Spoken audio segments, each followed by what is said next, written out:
Yes, I think any famous French chefs would be interested in this, in the links that actually have come about between the English and the French cookery.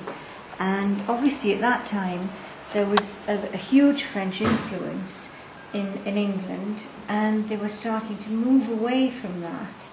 But the basis of some of the recipes are still very French. And even the table settings at the back tend to be more English than the French settings. So this is the. Oh, so that actually tells you what the table setting. Yeah, and the numbers on the table correspond to the places that they should actually be placed on the table. And then the other thing is that you've got an interesting product, which a friend of yours who is actually helping you with this project, she's connected to a family that provides all the... Yes, my friend Annie Bragard is one of the Bragard family who do all the chef's uniforms, and her brother actually got the Legion d'honneur 2 years ago, and she bought this because she thought I would be interested, and she knew that I'd been talking to her about the fact that in the book they use a goose feather to remove the seeds from some of the jellies, and this is made in the north of France in Bar-de-Luc, and it's gooseberry jelly where the seeds have been, well, the majority of the seeds have been removed by a goose feather.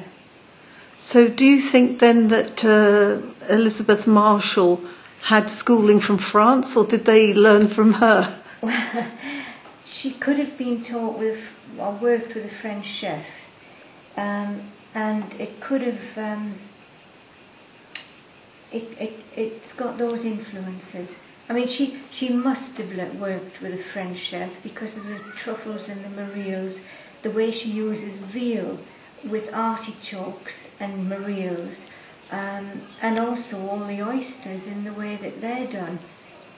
But it certainly shows that Britain has a rich history, cooking history, and that we're not the backwater that a lot of countries think we are when it comes to cooking.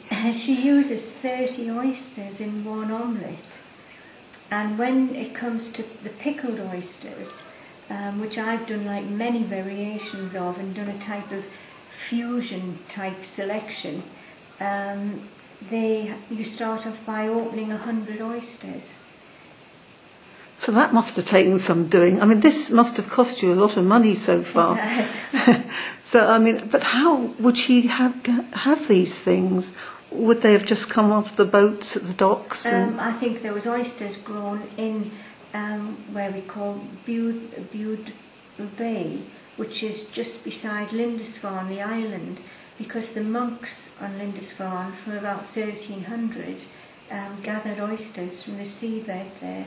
And there's actually a firm there now called Lindisfarne Oysters, which are absolutely superb oysters, and they gather them every day, and they're done by hand, all gathered by hand. They're not done on ropes, they're grown on the seabed. So are you hoping then that French chefs will help you with your research as well? I'm hoping so.